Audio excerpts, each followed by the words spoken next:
जो debacle of Dhaka हुआ था उसके पीछे जो उस टाइम की इंडियन एस्टेब्लिशमेंट थी, इंडियन गवर्नमेंट थी, एक तो ये उनके लिए एक जो है ना क्लियर कट मैसेज गया है कि आज भी बांग्लादेश में जो पाकिस्तान रिलेटेड सेंटीमेंट्स हैं, बांग्लादेश के मेरे ख्याल में बहुत अच्छे ताल्लुकात रहे हैं इंडिया के साथ और अभी भी बहुत अच्छे ताल्लुकात, लेकिन वो एक चीज़ की वजह से चीज़ जाहिर है बिल बिल पाकिस्तान। आप भी ये कि हम भी यही कहेंगे बिल बिल पाकिस्तान। अभी राइट है, राइट है। बिल्कुल राइट है। मेरा नहीं ख्याल जश्न आज़ादी मनानी चाहिए। अच्छा हाँ। ठीक है, मेरे बच्चे कल जिद कर रहे थे मामा हमें कपड़े दिला दें। मैंने कहा किस बात की है कि बिल ज़्यादा आ रहा है, आटे महंगे हैं। फिर से बात सुने, वो लाइट होने के नाते या मुसलमान होने के नाते में उनको प्रोटेक्शन देना हमारी जिम्मेदारी के अंदर हिस्सा बनता है। लेकिन हमें प्रोटेक्शन देनी चाहिए, ना कि अटैक्स। ठीक है, प्रोटेक्शन देनी चाहिए, वो भी उस हद तक कि जिस हद तक वो हमें डैमेज नहीं कर रहे हैं। लेकिन अगर आप इस बेस के ऊपर कि आप कहते हैं कि हम इस वक्त ओवरचार्ज हैं, हम हर एक पावर को ख़त्म कर सकते हैं, हम अपने वज़ीर आज़म से इस्तीफ़ा ले सकते हैं, हम फौजियों के सामने खड़े हो सकते हैं, तो इस सूरत में मेरे ख्याल से इसी आग के अंदर जलते हुए हमें उन लोगों को जिनकी अक़लियतों की जिम्मेदारी हमारे ऊपर डाली गई थी उनके ऊपर भी अपने हैंड्स नहीं डालने चाहिए। यहाँ पर जो मौलाना फैक्टर है उनका भी बहुत बड़ा हाथ होता है कि अगर वो लोगों को एक सॉफ्ट मैसेज दे तो हालात ज़्यादा इजीली कंट्रोल हो सकते हैं। इसमें मेरा पॉइंट ऑफ व्यू यही है कि अगर हम मौलाना या मुफ्ती से किसी से फतवा लेते हुए इन चीज़ों को प्रैक्टिस करना चाहेंगे तो मेरी सजेशन यही है कि पहले हमें फ़र्स्ट ऑफ ऑल अपने आप को एजुकेट करना चाहिए, हम खुद अंडरस्टैंड करें, स्टडी करें कि इस्लाम हमें क्या कहता है और उसमें माइनॉरिटी के राइट्स क्या हैं, और उसमें उसी हद तक हम अपने आप को लेके जाएं जिस हद तक हमारा ये फ्रीजा बनता है। तो एजुकेशन कहाँ से है जो हमारे मजहबी एक्सट्रीमिज्म को कम करे? पाकिस्तान की बात करें तो यहाँ पर भी हिंदू मुस्लिम फसादात होते हैं। बांग्लादेश में तो वो सारा चीज़ जो है हिंदुओं पे आके पहुंच गई है। शेख हसीना तो चली गई है। तो क्या लग रहा है ये क्यों? इस सूरत में मेरे ख्याल से हर बंदे के अंदर एक सेल्फ असेसमेंट होनी चाहिए कि आपको इस्लाम या कोई भी रिलीजन जो भी प्रैक्टिसेस करने के लिए देता है आप उसके ऊपर अपनी असेसमेंट करते। बहुत गलत है क्योंकि सिर्फ पनाह देने की वजह से, क्योंकि शेख हसीना वाजिद को जाके इंडिया ने पनाह दी, तो इस चीज़ पे सिर्फ अगर आप वहाँ पे इस तरह की चीज़ें करते हैं तो ये बहुत गलत है। क्योंकि मूवमेंट अगर कोई भी हो, दुनिया में जितनी मूवमेंट्स की बात की जाए, जब तक वो पीस की बात करती हैं तो उस मूवमेंट को सही कहा जाता है और वो होनी चाहिए और अपने हक के लिए लड़ना कोई गलत बात नहीं है। लेकिन अगर बात की जाए इस तरह की चीज़ों को बहुत इंतहा पसंदी की तरफ लेके जाने की, तो शायद ये गलत है और मेरे लिहाज से ये उन्होंने बहुत गलत किया और जो भी हो रहा है ये बहुत गलत है। और इसका रिएक्शन भी देखने को मिल सकता है अगर हम बात करें तो जिस तरह जितने जो है हिंदू बहुत बड़ी, अगर हम बात करें बेशक मिनॉरिटी में है लेकिन उनकी एक बहुत बड़ी कम्युनिटी बांग्लादेश में रहती है। बिल्कुल उसी तरह बहुत सारे बंगाली जो हैं वो हिंदुस्तान के अंदर भी रहते हैं। इसके अलावा बहुत सारे मुसलमान रहते हैं वहाँ पर। सिविल अनरेस्ट जब भी होता है तो इस तरह के सिचुएशन होते हैं।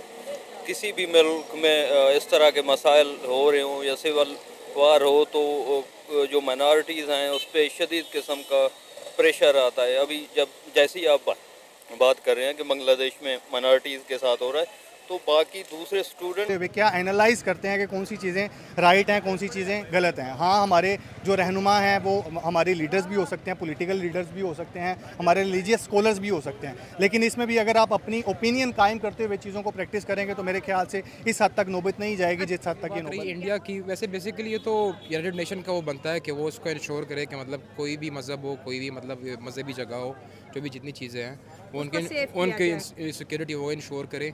बाकी इंडिया उनका पड़ोसी मुल्क है, उन पर काफ़ी असर रहा है, काफ़ी अरसा शेख हसीना की उनकी हुकूमत देख लें, 20 साल इंडिया का बड़ा रसूख रहा है। तो डेफिनेटली इंडिया का वो बनता है कि वो अगर वो ना करे डिप्लोमेटिकली उनसे बात करे, अगर वो ना हो तो फिर वो इंटरफियर उनका बनता है कि वो उनके इंश्योर करें उनकी सिक्योरिटी को।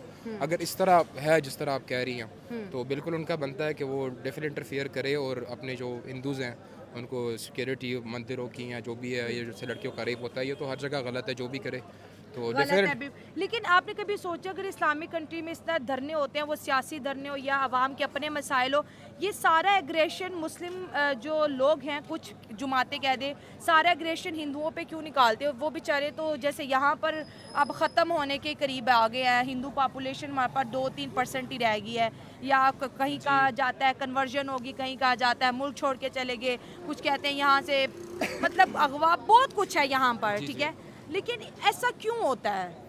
देखें, जो ये स्ट्राइक्स होती हैं आवाम को पुल करने के लिए ना कुछ चीज़ें आपको चाहिए होती हैं। जैसे वो उन्होंने स्टार्ट में पुल करना इसलिए किया कि स्टूडेंट्स को राइट्स नहीं मिल रही थी, तो वो लोग निकले हैं, फिर उसको ज़रा एक नया टच, लोगों का जज्बा वो करने के लिए ना उनको सोचा कि अक्सरियत मुसलमान है।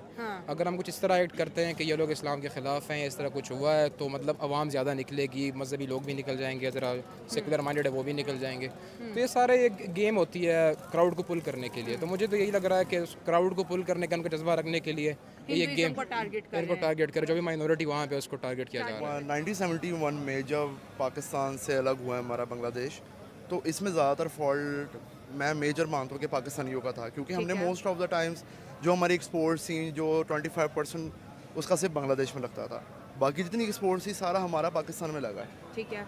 अब देखा जाए कि जब भी कोई बांग्लादेशी इस्लामाबाद में आता था वो यही कहता था कि मुझे यहाँ से बांग्लादेश की खुशबू आती है।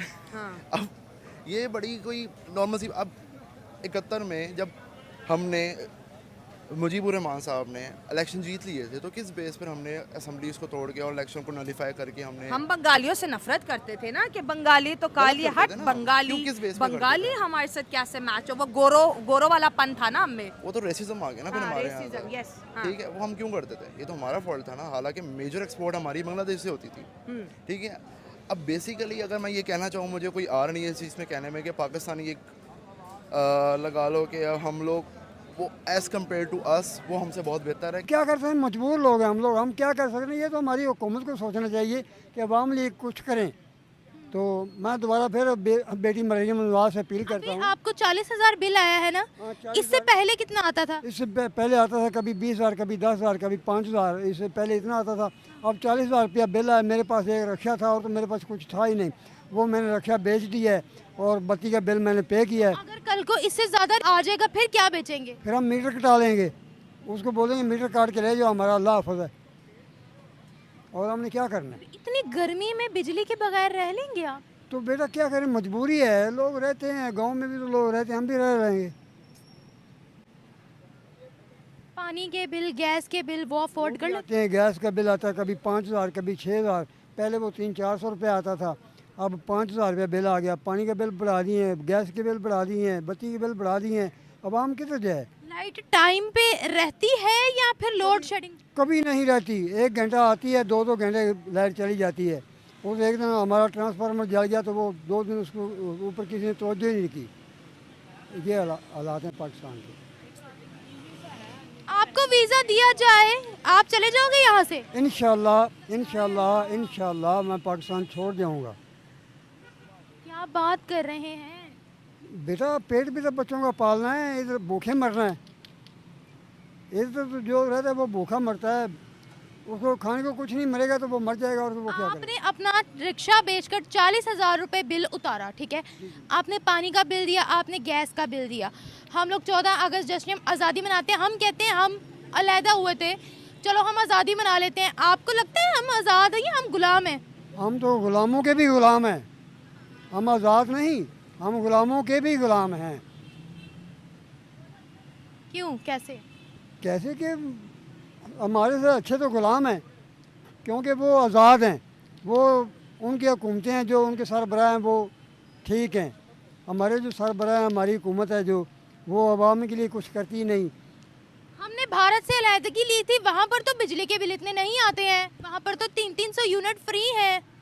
इधर भी इन्होंने बोला था, बेटी मरियम नवाज ने बोला था कि मैं 300 यूनिट तक फ्री करूँगी। बिलावल ने बोला था, बिलावल साहब ने बोला था, लेकिन वो भी कभी, वो 1 यूनिट भी फ्री नहीं है। वो 200 यूनिट से 1 यूनिट ऊपर चला जाए तो वो 300 यूनिट के पैसे डाल। पता है 1 यूनिट पाकिस्तान में कितने का पड़ रहा है?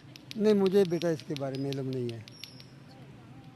बहुत शुक्रिया। बिल पाकिस्तान, बिल पाकिस्तान, मुझे खुद आ गया 17,000 बिल। मैं क्या करूं, मेरी यहाँ 5 बेटी हैं, 2 बेटे हैं, मैं किसके आगे जाके फरियाद करूं? रिक्शा चला रहा हूं, शुक्र है अल्लाह का, बड़ी मुश्किल से अपना गुजारा कर रहा हूं, रिक्शे का काम है नहीं।